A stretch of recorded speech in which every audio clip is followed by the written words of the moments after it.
Hey everybody, welcome back to another video. This is one of those things I wanted to do a couple weeks ago, but then I got sick, so here we are.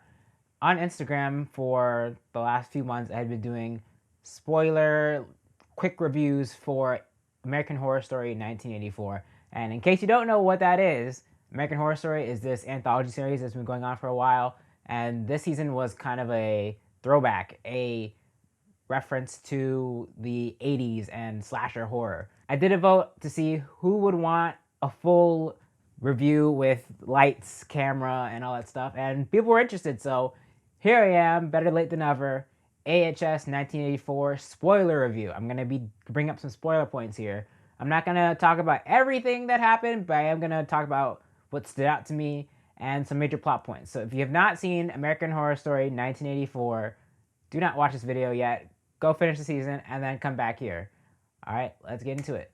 So this season at first wasn't totally working for me. Now I do acknowledge the cheesiness was actually supposed to be part of it, but in the beginning for me it was a little too much. So the premise is that these teenagers are coming to work at this camp. This camp has been the site of multiple serial killer murder sprees, right? And the person who's running the camp now, Margaret, is a survivor of one of these attacks. And she wants to try and open up the camp and make it into a positive thing. Now, she is very religious and she's very stern when the kids first get there, the teenagers first get there, and the kids just want to party. You know, it's the 80s. They want to get drunk. They want to have fun before the kids get there. And things take a turn for worse when two serial killers show up on the camp and try and kill everybody. And so at first, the character dynamics weren't totally there for me. The two serial killers are Richard Ramirez, who's like this very dark, satanic guy, and then there's Jingles, who's the main one.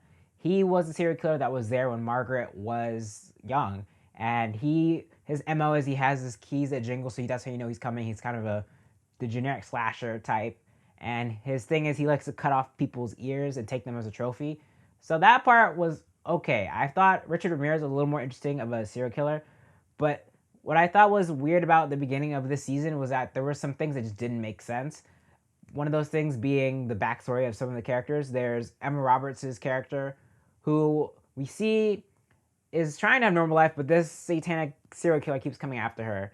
And we see a flashback. In this flashback, we see that she was getting married. At the wedding, for some reason, her fiance goes crazy and kills a bunch of people. And that scene was really weird and out of nowhere. It just came out of nowhere, and I was not feeling it. It felt a little too over the top. Another similar scene was when one of the guys, he was a frat boy. There was a scene where he's at a party at some kind of initiation thing, and one of the pledges falls down the stairs. Now, he checks the guy, or doesn't really do much of a check. He just assumes that the guy who fell down the stairs drunk or whatever is dead. So he wants to get rid of the body, and he drives the body off a cliff. He puts the body in the car, puts a rock or something in the pedal, and lets it go.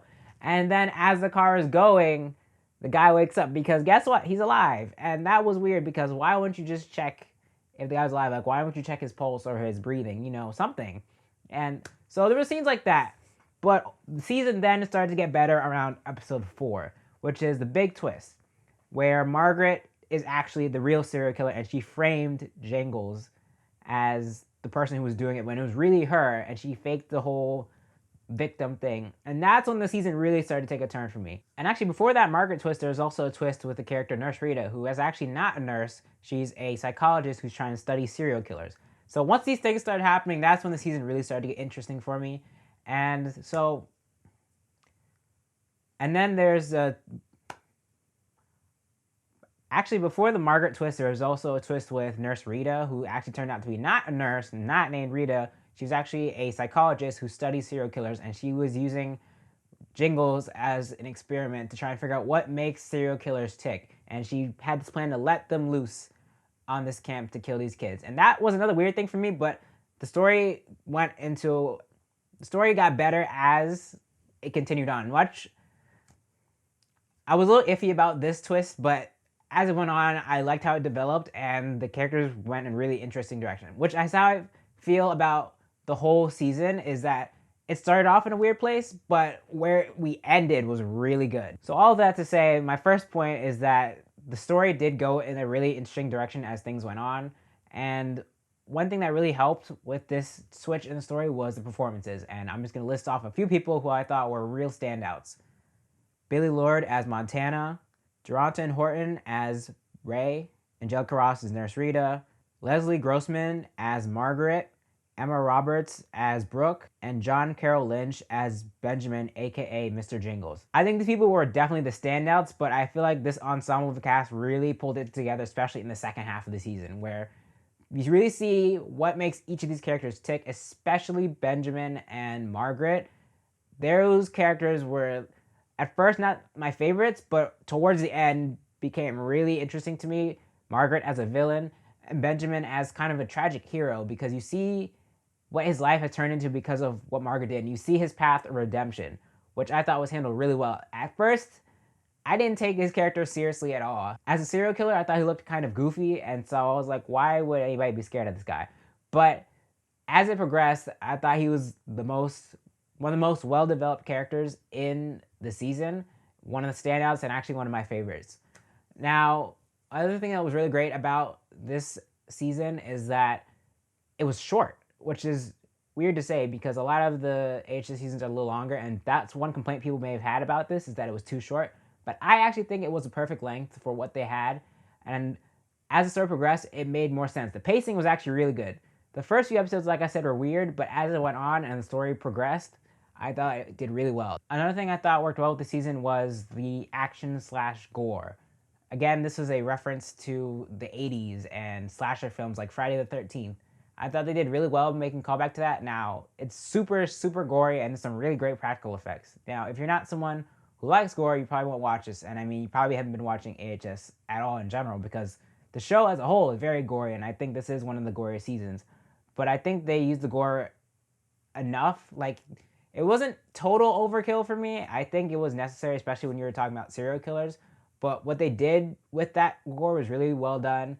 And again, the effects that they used for this gore scenes were really, really great. Circling back to the story as a whole, I liked the different twists they added to it, not just the Margaret thing, but also the mechanics of the camp itself, how it works, what happens when someone dies there, the curse.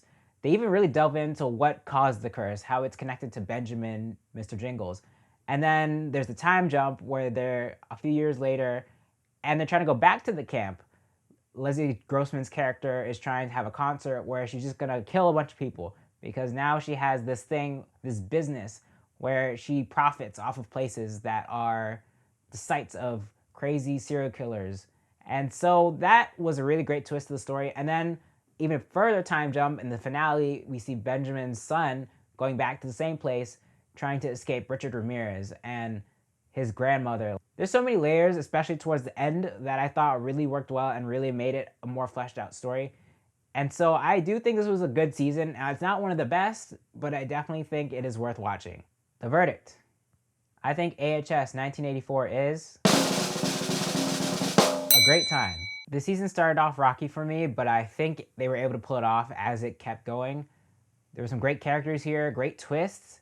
Once these twists happened, the story became so much more interesting. The characters became so much more fleshed out. They also were able to pull off some really great practical effects with the gore, and that was a great reference to the 1980s and slasher horror. So if you were a fan of slasher horror in the 80s or now, I think this is definitely worth checking out. It's not one of the best seasons of AHS, but it's definitely better than the more recent ones. So I think it's worth checking out, worth streaming it if you can, or getting the DVD. Definitely check this one out. So have you watched AHS 1984? What did you think? Let me know down in the comments. Also, don't forget to like this video, share it, and subscribe. Thank you for watching. I will see you in the next one.